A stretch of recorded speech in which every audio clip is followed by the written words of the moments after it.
Now, in the previous lecture we have derived the least square approximation using the coordinate functions phi x as polynomials or as orthogonal polynomials. Now, what we have written, let us just remember what we have done in the least square approximation.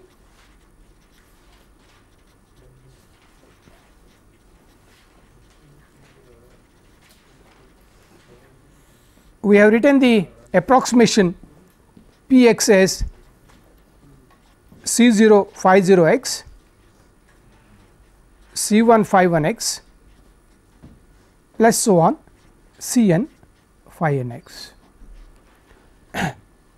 We have chosen these phi I x as simply equal to x I, or we have chosen phi I x as orthogonal polynomials.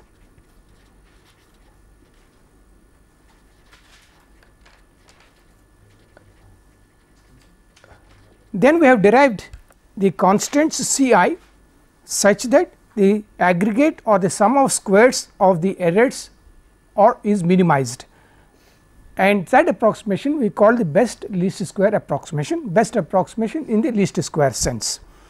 We have derived the constants C I and we have also illustrated through an example, and let us now see illustrated through an example in the case when we choose them as orthogonal polynomials. And now, when if phi I x are the orthogonal polynomials, we have derived the values of the constant C I as integral a to b w x f x phi I x dx divided by integral a to b w x phi I squared x dx. Now, when the data is given, these integrations have become summations and we have certain equations, and we have illustrated examples when a data is given. Now, let us illustrate the case when the function given is a continuous function and we want to write a least square approximation for that. So, let us take it as an example.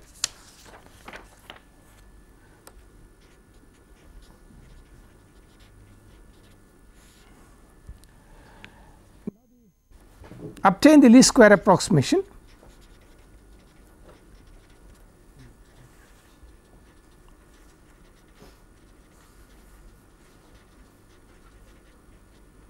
For, let us give the function as simply a simple function, let us take this on 0 1 1 using polynomials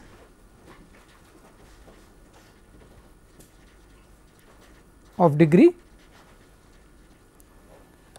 1 and 2, and secondly using Legendre polynomials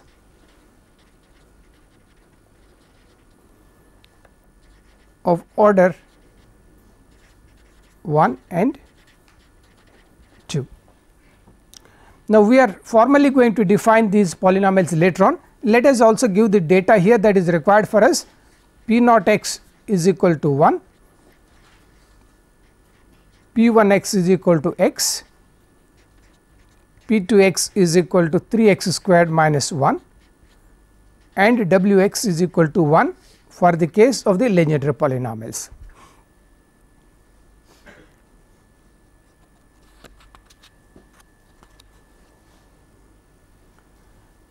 Now, here a continuous function is given to us. I would like to first of all approximate it by simply polynomials of degree 1 and 2. Then I would also do the same thing by using the orthogonal polynomials, that is your Legendre polynomials. Let us now first take the first part of it. Now, we need the linear approximation first.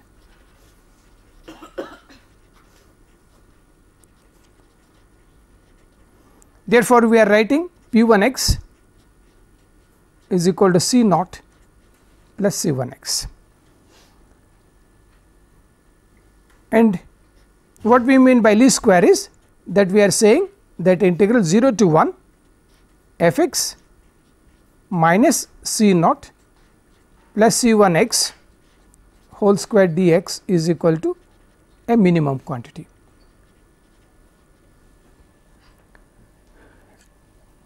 Now we get two equations from here by minimizing with respect to the parameters C naught and C 1. So, I will set delta I by delta I C naught is equal to 0. So, let us follow the entire procedure, even though we could have written the equation directly, let us just see how we every step we proceed on. So, I can now differentiate this 2 times f x minus C naught plus C 1 x dx is equal to 0. I have differentiated with respect to C naught. So, I have a minus sign which I removed that minus sign, we have a minus sign coming, that I have cancelled it throughout. I can cancel 2 also from here. So, what I have here is C naught integral 0 to 1 dx plus C 1 integral of x dx, and this is equal to right hand side 0 to 1. I would now substitute the value of f x given to us, f x is equal to x cubed here. Now, I integrate, this is simply gives us x between the limit 0 to 1, I get 1, therefore, C naught x square by 2 within the limit 0 to 1. So, I will get 1 by 2, this is x to the power of 4 by 4 within the limit 0 to 1. So, I will simply get 1 by 4. So, the first equation reads C naught plus C 1 by 2 is equal to 1 by 4. Now, let us take the second parameter, that is delta by delta C 1 is equal to 0. So, I will get 0 to 1 2 times f x minus C naught plus C 1 x into, I differentiating with respect to C 1, I will get minus x over here dx is equal to 0.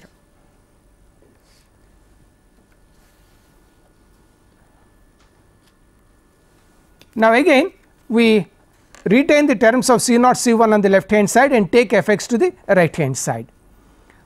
Therefore, I would get C naught integral 0 to 1 x dx plus C 1 integral 0 to 1 x square dx, on the right hand side 0 to 1 x cubed into x, that is x to the power of 4 into x. Integral of x gives us x square by 2, that will give you C naught by 2. This gives x cubed by 3, that is C 1 by 3, x to the power of 5 by 5. So, I will have 1 by 5. Therefore, let us rewrite the equations here, C naught plus C 1 by 2 is 1 by 4. Let us take 2 multiply by 2, that is C naught plus 2 by 3 C 1 is equal to 2 by 5.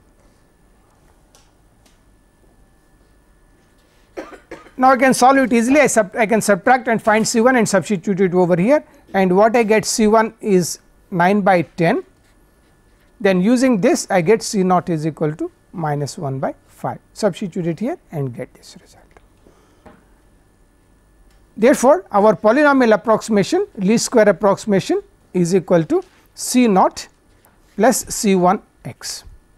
So, I can take 10 common out and write this as 9 x minus 2, that is 1 by 5. So, I will have 9 x minus 2. This is the least square linear polynomial approximation. Now, I would like to know what is the total error that is committed here. So, I can also find that. So, I can call this as least squares error,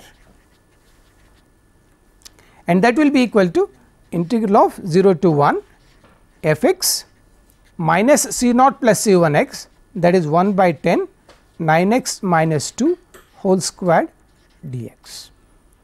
This error was minimized, and we are now finding out what is this minimum error that has been committed. So, I can just integrate this and obtain the value of this and say that this is the least square error that has been committed in this particular approximation. Now, we have been asked to find the quadratic also. So, let us do the quadratic approximation. Quadratic approximation.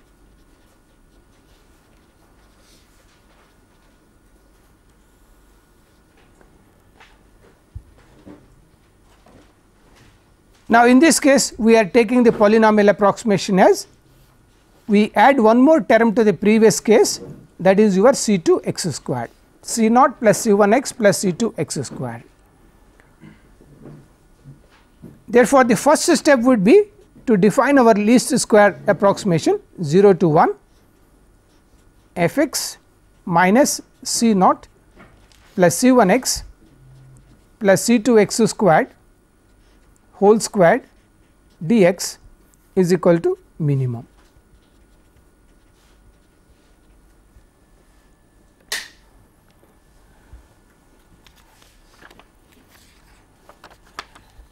Now, in this case what we have done is that we have added one more term here. Therefore, everywhere you will get an extra term. We in fact, without writing any further step, we can write from this case what will be the equations from here, because there will be one more term here c 2 0 to 1 x square dx, and there will be here c 2, and there will be one more term, one third equation also would be there. Therefore, we will get 3 equations which we can write immediately by setting delta by delta c naught is equal to 0, and this gives us, let us write down straight away, that will be c naught integral 0 to 1 dx plus c 1 integral 0 to 1 x dx plus c 2 integral 0 to 1 x squared dx, and on the right hand side we have 0 to 1 x cubed dx. That is c naught into 1, this is x squared, and this is x cubed dx. Therefore, this is c naught, this is c 1 by 2, x cubed by 3, that is c 2 by 3, the right hand side is 1 by 4.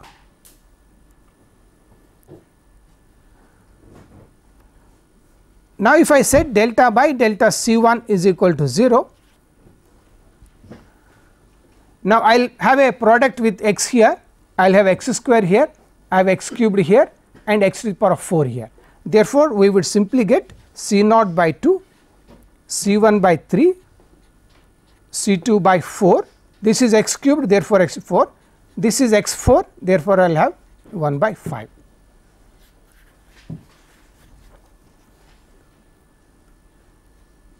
And the third equation gives us delta I by delta c 2 is equal to 0. Now, when I differentiated this with c 2, I am getting x square here in the product. So, the leading term will be x square, x cubed, x to the power of 4, x to the power of 5. Therefore, this will be c naught by 3 because of x squared, x cubed, therefore, c 1 by 4, this is x to the power of 4, that is c 2 by 5, and this is x to the power of 5. So, I will have 1 by 6.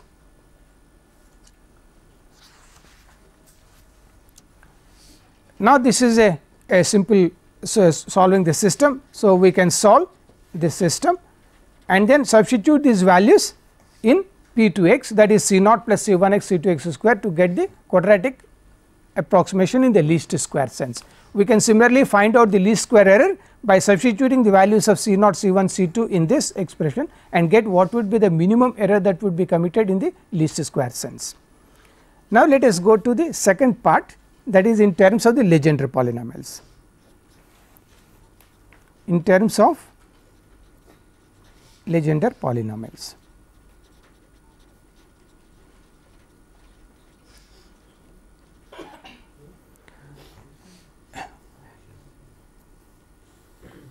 Now, let us just remember that the orthogonal property of Legendre polynomials are minus 1 to 1 p m x p n x dx is equal to 0 for m not equal to n, and 2 upon 2 n plus 1 for m is equal to n. So, this is the orthogonal property of the Legendre polynomials. Now, one very important thing that we remember is that the Legendre polynomials are defined over minus 1 to 1, but the problem here was given in 0 to 1. Therefore, we must change given interval. If it is a b, we reduce it to minus 1 to 1 by using a linear transformation. So, I will first reduce this into minus 1 to 1 and then go and write down the least square approximation in terms of the Legendre polynomials. We use a linear transformation,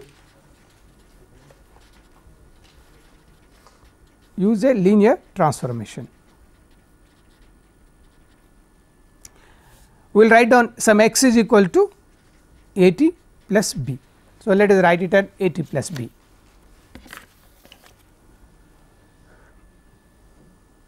Now, what is it we want? We are given the interval 0 to 1.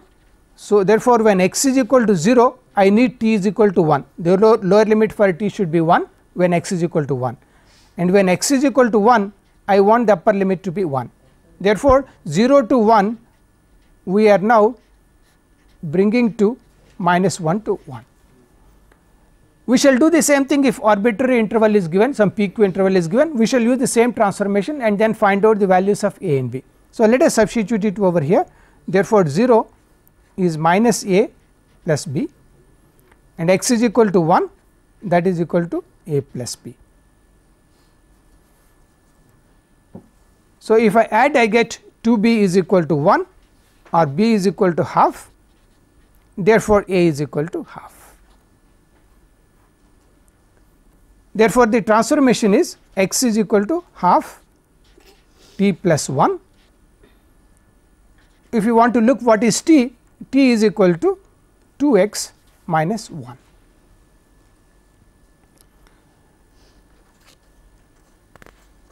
Therefore, from here we can write down now what is our function given to us.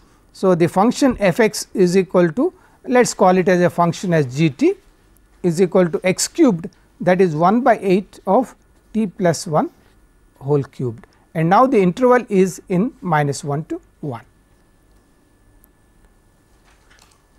The interval for t is minus 1 to 1. Now, the least square approximation shall be written in terms of Legendre polynomials in the variable t, because we want the approximation over this interval. Therefore, we write down the least square approximation p 1 of t is equal to c naught p naught of t plus c 1 p 1 of t, where we remember p naught is equal to 1 and p 1 is equal to t. Therefore, this is our approximation, f x is f of t is approximated, or f x is equal to g t, that is approximated by this one. Now, we have derived earlier the expression what will be the, in the case of the orthogonal polynomials, the values of the constants can be directly written down from here. So, I can use this value by putting I is equal to 0 and so on, and find out what will be the values of these parameters. So, let us write down, substitute it here. So, I will have here c naught will be equal to integral a to b, weight function is 1, our variable is t now. Sorry, I will replace this minus 1 in the next step. So, this is w x is 1, f x is equal to 1 upon 8 t plus 1 whole cubed, phi 0 is p 0 dt divided by a to b 1 p 0 square dt. Let us now translate it correctly as minus 1 to 1, 1 upon 8 can be written outside, t plus 1 whole cubed, p naught is 1.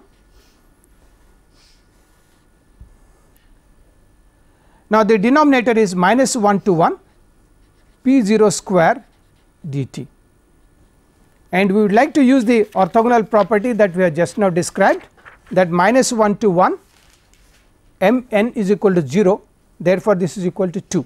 So, this gives us p 0 square, this is equal to 2, when n is equal to 0 we have 2 here. Therefore, what we have here in the denominator is 2. Therefore, I just open it up and integrate this, integral minus 1 to 1, I can take this as t cubed plus 3 t square plus 3 t plus 1 of dt.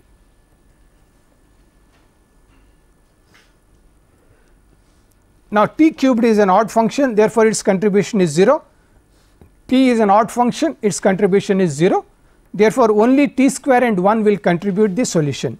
So, this is 1 by 16, that is 3 into t cubed by 3, 1 by 3, and t cubed within the limits minus 1 to 1, that gives us 2. Then integral of 1, that is t, that gives us 1 plus 1, that is equal to 2. Therefore, this gives us 2 plus 2 4, that is equal to 1 by 4.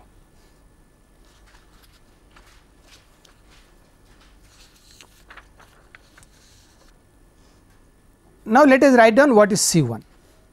C1 is integral of minus 1 to 1 by 8 t plus 1 whole cubed into P1, P1 of t is t dt, in the denominator minus 1 to 1 into P1 square of dt. Now, minus 1 to 1 P1 square dt, that is 2 upon 2 n plus 1, therefore 2 upon 2 plus 1, that is equal to 3. Therefore, the denominator, the value is 2 by 3. Therefore, this we can write it as 3 by 2 and this is 8, that is 16, 3 by 16, and let us open this up, that is your t cubed plus 3 t square plus 3 t plus 1 into t dt.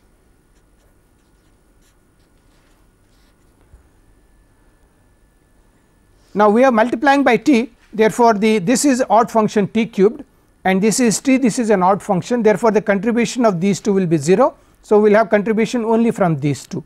This is t to the power of 4, therefore, 1 by 5 into 2, this is 3 t square, that is 3 into 1 by 3 into 2.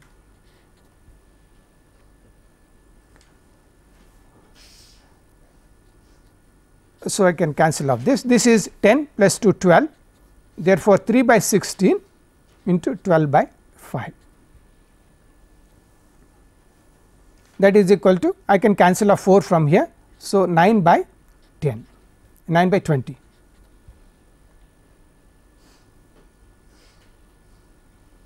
Therefore, we obtained the value of C1 also. So, let us substitute and get down what is our approximation. This is equal to C naught P 0 of t plus C1 P 1 of t. C naught is 1 by 4 plus C1 is 9 by 20 into t, or simply 1 by 20 into 5 plus 9 t.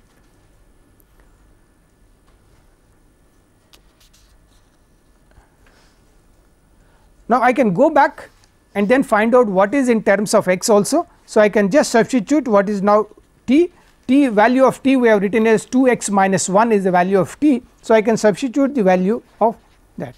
So, 5 plus 9 into 2 x minus 1.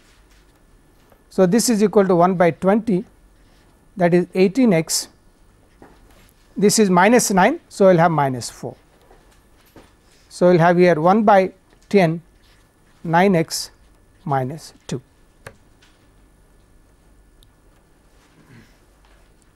Therefore, the linear approximation in terms of the orthogonal polynomials turned out to be the same as what we have done in the other case, when we have done it directly using the polynomial approximation of order 1. So, we have got the same result over here by using the orthogonal polynomials also.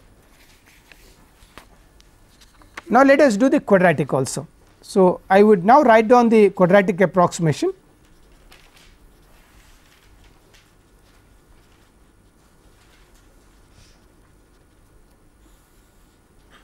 Therefore, I will now write down f x is approximately, that is g t, that is equal to C naught P naught plus C 1 P 1 plus C 2 P 2. They are all in terms of t and t lying between minus 1 to 1.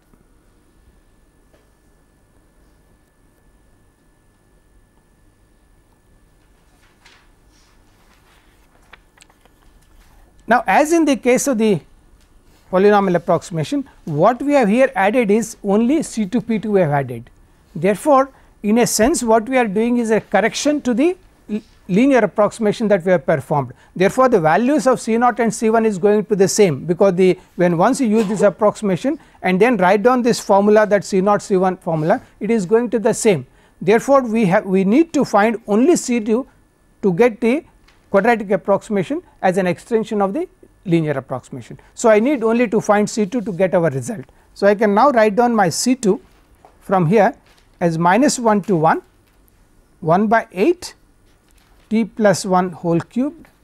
Now, I have the P2 is equal to, now we have written here the expressions for P2 is given in our problem. P2 is equal to 3 x square minus 1, variable is t now, this is 3 t square minus 1. So, I will have to use the value of P2 as, let us put a bracket here, 3 t square minus 1 dt divided by -1 to 1 P2 square dt.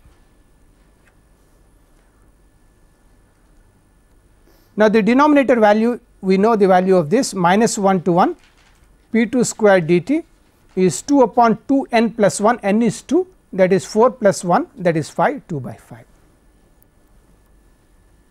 Therefore, this will be simply 5 by 16, this is 1 by 8 outside. So, I will have -1 to 1, I can open it up as t cubed plus 3 t squared plus 3 t plus 1 multiply by 3 t square minus 1 of dt.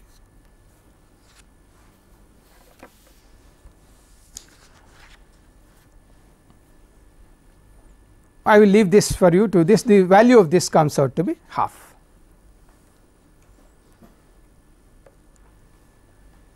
Therefore, the approximation GT is equal to C naught that we already obtained as 1 by 4, C1 is 9 by 20 into t plus half 3 t square minus 1.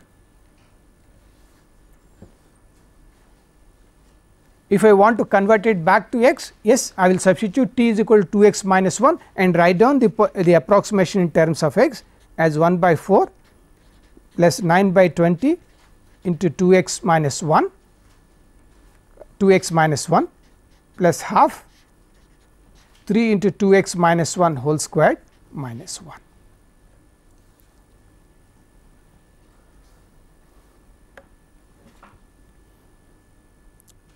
Therefore, we can see the advantage of using the orthogonal polynomials, that we are able to obtain these parameter values C1, C0, C1, C2, Ci directly, and then it is a matter of simple integration to perform and get the values.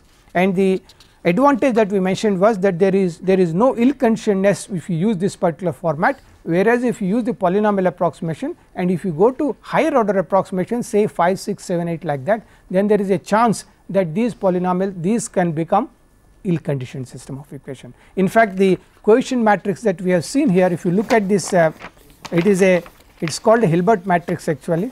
If you see these coefficients 1 by 2, 1 by 3, 1 by 4, 1 by 5, 1 by 2, 1 by 3, 1 by 4, 1 by 5, 1 by 3, 1 by 4, 1 by. So, you go 1 by 4, 1 by 5, 1 by 6, and that matrix is for very high values, this matrix is an ill conditioned matrix. Therefore, that is the reason why it becomes a ill conditioned system of equations, and we do not use very high order approximations taking as polynomials. But in practice, normally in the engineering applications, one probably do not go beyond even a cubic approximation. I mean, given a data of points that is given, you may not like to go beyond a cubic polynomial to be fitted. In that case, you are safe, you can use the polynomial approximation. But if you use the orthogonal polynomials, we can do both the Legendre as well as the Chebyshev polynomials. You can still go higher order in this case, and you can have a better approximation in the sense the minimized error will be smaller and smaller as we increase the order of the approximation. Now, the least square approximation was obtained by using the Euclidean norm. Now, if I use the other norm, that is a maximum norm, uniform norm, then I get a different type of approximation, and that approximation we call it as a uniform approximation. We call this as uniform approximation.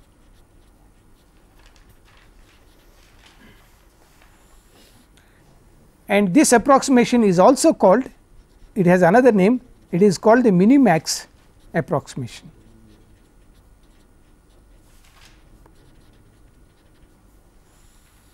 It is also called the minimax approximation, and it is also sometimes called approximation in the Chebyshev sense. Why it is so, we will just see it. It is also called approximation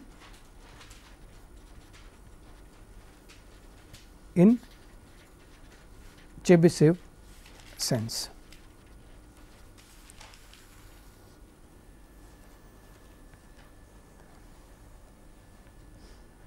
Now, here we are using the norm that we are using is the maximum norm.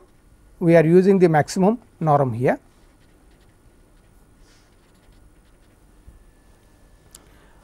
Now, let us define what is this uniform approximation. Now, we have a continuous function given to us. So, let us take, let f x be a continuous function, be continuous on a b, and let us write down our approximation.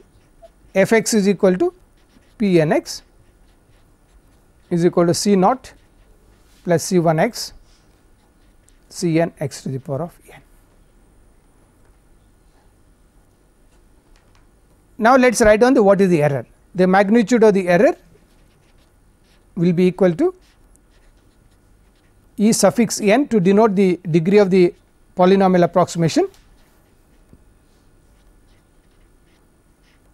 and that is equal to f x minus p n of x.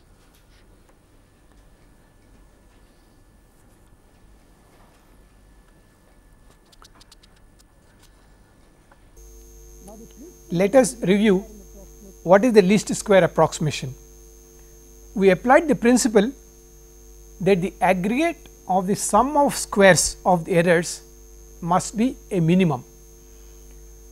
In uniform approximation, we shall require that the maximum of the error, we are talking of all local maxima, which may occur at a number of points in the interval a b, and the minimum of the error, again we are talking of the local minima, which may also occur at a number of points in the interval a b, must be equal in magnitude. Further, this is very important, we shall also require that the maximum and minimum errors, which are of equal magnitude, must occur alternatingly. We call this approximation also as the minimax polynomial approximation. Therefore, the minimax polynomial approximation is defined by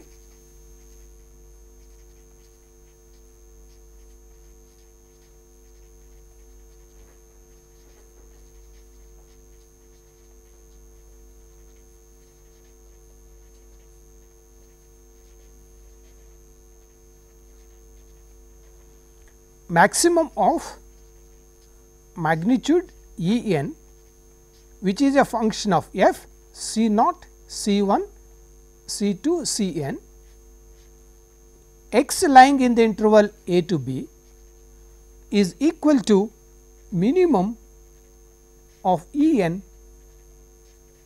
f c naught, c 1, c 2, c n, again x lying in the interval a and b. What does this imply? It implies that all local maxima and local minima are equal in magnitude.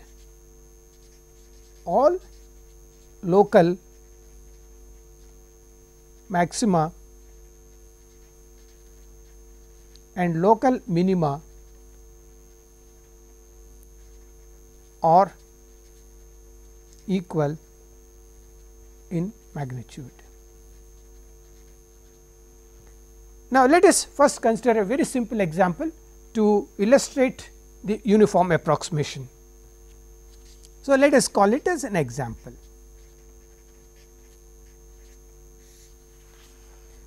Approximate f x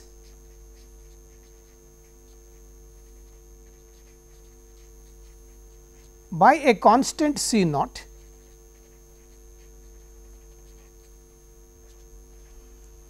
where a is less than or equal to x, less than or equal to b. Here n is equal to 0. Now, we are talking of n is equal to 0, therefore, we simply have p n p 0 x is equal to c 0, p 0 x is equal to c 0. Now, since we are approximating f x by the constant c naught, c naught should lie between the maximum and minimum values of f x. Therefore, c naught lies between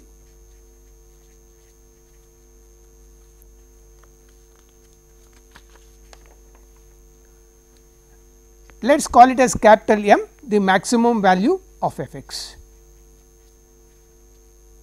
in the interval a b, and the minimum value by small m of f x. Therefore, the value of c naught that we are talking of should lie between these two values. Now, to understand it, let us first draw the graph of the function f x. The function f x that is given to us, let us draw its graph. So, let us say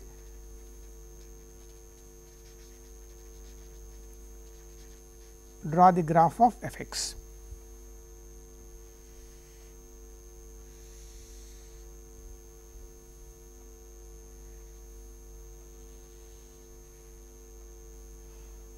Let us take this point as A and let us take this as point B. We are approximating by y is equal to c naught. The maximum is this is capital M, the minimum is this is our small m, and the error is now m minus c naught. Notice that the graph is below the x axis, therefore, m is a negative quantity and therefore, the error would be this whole thing is the error and therefore, this will be minus m plus c naught. Now, we are requiring that errors in magnitude are equal, which would imply that m minus c naught and minus small m plus c naught, they must be equal. Now, both are positive quantities. So, I will not write the magnitude. M minus c naught is equal to minus m plus c naught, or 2 c naught is equal to m plus m. Therefore, c naught is equal to m plus m by 2. Therefore, our uniform approximation is f x is approximately equal to p 0 x is equal to c 0 is equal to m plus m by 2. Now, if this is the approximation to our function f x in the interval a b, let us try to find out the error. What is the error we have committed here?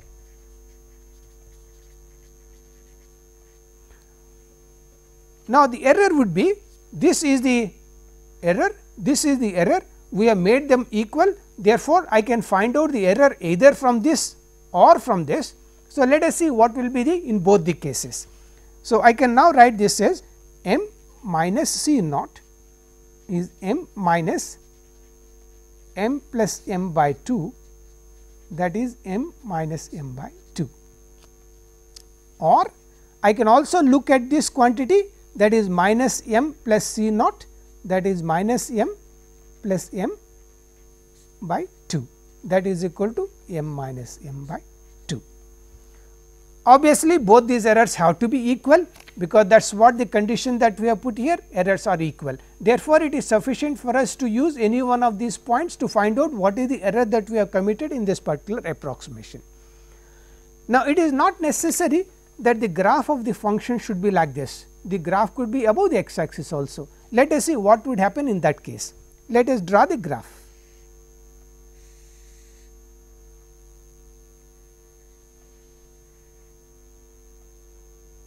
This is the point our A, this is the point B,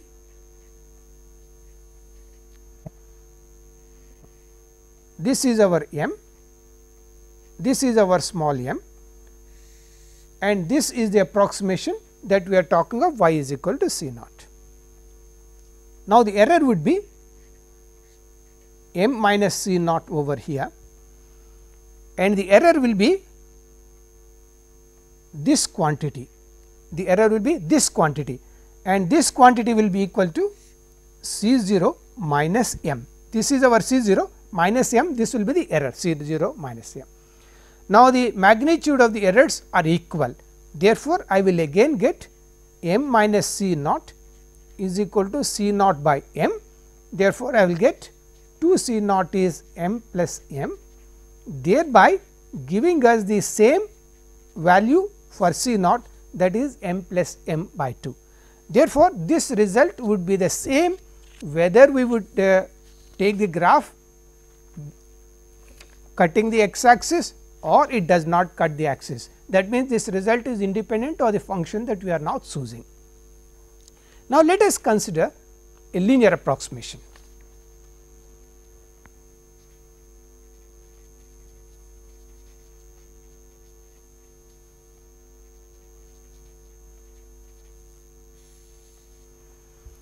Now, in this case n is equal to 1, therefore, I want to approximate f x by p 1 x is equal to C naught plus C 1 x, and error is epsilon x is f x minus p 1 x, that is equal to f x minus C naught plus C 1 x. Therefore, the magnitude of the error is equal to magnitude of f x minus C naught plus C 1 x is magnitude of E 1 f C naught C 1. This is a function of f and the two parameters that we have here C naught and C 1. Now, what is it that we shall require?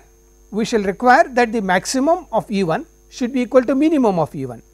Therefore, we shall say we require maximum x lying between A and B of magnitude of E 1 is equal to minimum A less than or equal to x less than or equal to B of E 1. Furthermore, you remember that we mentioned that uniform approximation we shall require that the error should also alternate in sign. To do that, we would choose 3 points.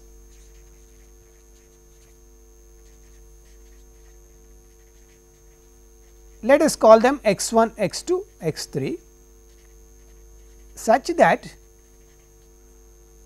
A is equal to x 1 less than x 2 less than x 3 is equal to B. That means, out of the 3 points, the first point is the starting point of the interval A, the last point is the end point of the interval B, and we need to determine x 2 also. X 2 will be an unknown. Now, error is at these points will be epsilon at x I is equal to f at x I minus C naught plus C 1 of x I. Now, this error will be either it will be plus E 1 or it will be minus E 1 depending on graph that we have there.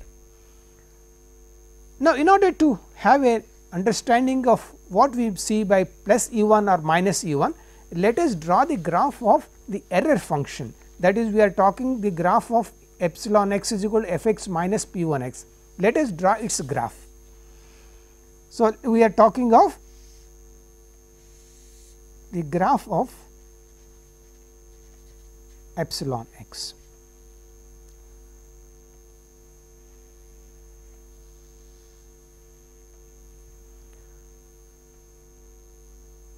We take this point as A that is equal to x 1. We take this point as B, that is your x 3.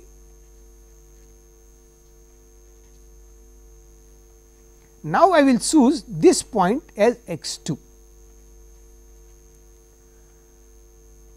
Now, we are saying that this value is E 1, this value is minus E 1, this value is E 1. Therefore, the error is equal in magnitude, but the errors alternate in sign. This is E 1 minus E 1 and this is plus E 1. However, it is not necessary that the graph should be like this. We can also take graph like this.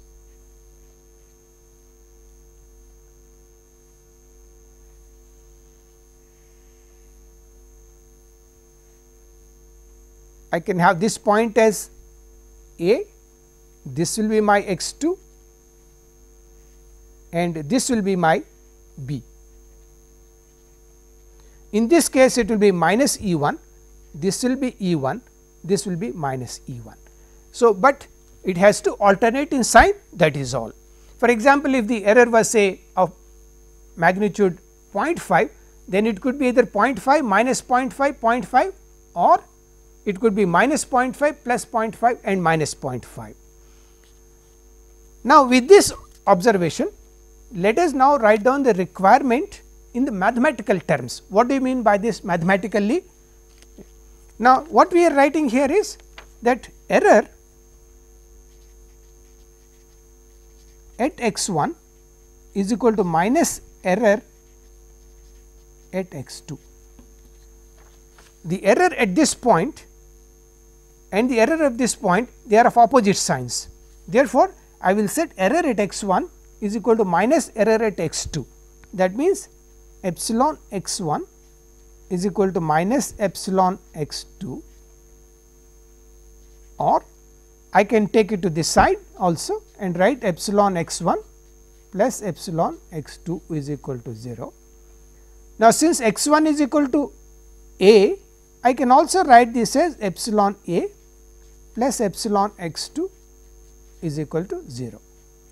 Let us number it as 1. Now, if you go to the next points, error at x 2 and error at x 3, they are of opposite signs. Therefore, I can again write error at x 2 is minus error at x 3 or error at x 2 plus error at x 3 is equal to 0. X 3 is the point B, therefore, I can substitute for B. Therefore, I will have epsilon x 2 plus epsilon B is equal to 0. Let us number it as 2. Now, we know that the given function f x is continuous. So, f x is continuous.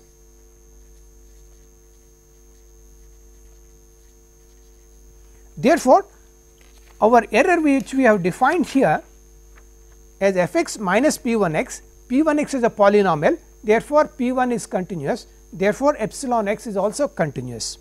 Therefore, epsilon x is continuous. Furthermore, we have taken that f is differentiable also, therefore, epsilon also is differentiable. Therefore, we have epsilon x is differentiable. We are talking of our interval a b, so I can include that.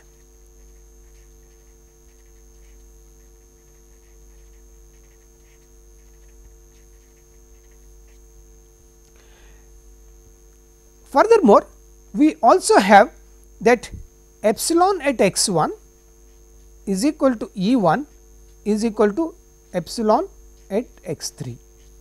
Now, what we are talking of is this particular graph. Epsilon at x 1 is E 1, epsilon at x 3 is E 1, or if you are having a graph like this, they are of negative sign. Therefore, or we will have epsilon at x 1 is equal to minus E 1 is equal to epsilon at x 3. Therefore, the errors at these 2 points are the same.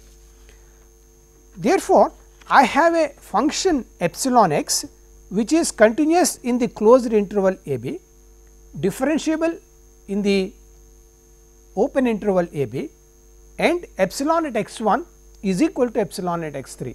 Therefore, epsilon x satisfies the requirements of the Rolle's theorem. Therefore, epsilon x satisfies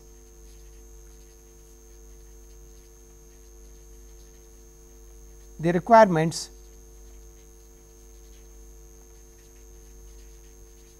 of Rolle's theorem. Therefore, there exists a constant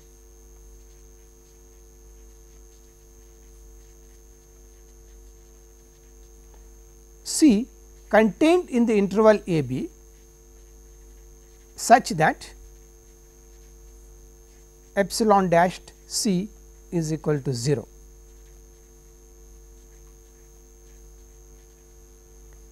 Now, it is at this particular stage we will bring in this point x 2 that we are talking of.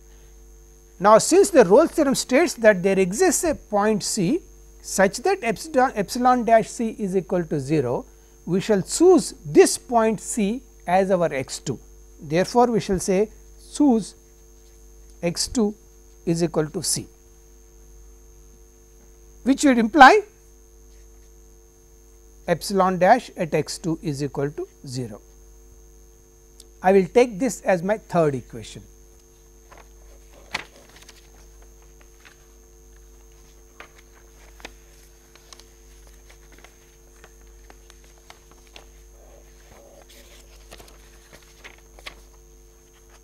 Now, we have earlier two equations and this is our third equation, and we will like to solve these three equations. Now, we have the equation 1 as epsilon a plus epsilon x 2 is 0. Let us write them all at the same place. Epsilon a plus epsilon x 2 is equal to 0, then epsilon x 2 plus epsilon b is equal to 0, and the third equation is here. Now, let us see what are the number of unknowns that we have in our problem. The unknowns that we have in our problem are, we have to determine C 0 and C 1, and we have also determined x 2. Therefore, we have got 3 unknowns in our problem.